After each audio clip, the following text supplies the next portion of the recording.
Cat 6 LTE, up to 300 Mbps. Glassback. Octa-core CPU.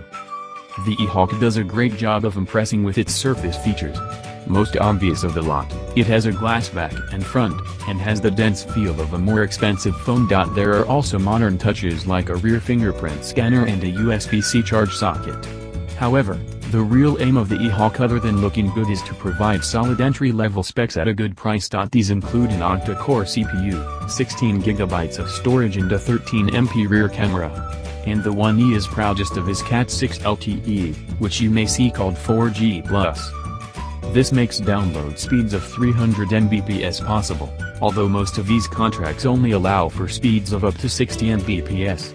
The Moto G5 offers similar real-world 4G speeds too, so don't get too excited. Smart Gorilla Glass design.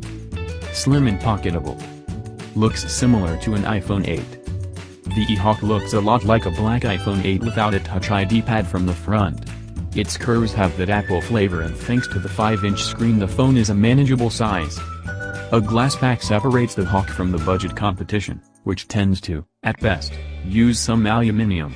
The back and front are tough Gorilla Glass, the sides very solid plastic you could easily mistake for aluminum if you don't look too closely. Those sides don't have the cool feel of metal, of course. Screen. Not the sharpest, but looks good after tweaks. 720p LCD display. Customizable via MyRevision. The eHawk has a sensible, non-flashy 5-inch screen. It's small, but not too small to put you off games or mobile Netflix. And it uses a standard IPS LCD display. Resolution is the obvious shortfall.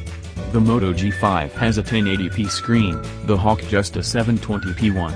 As a result, text looks softer, and you can see pixelation if you look too close.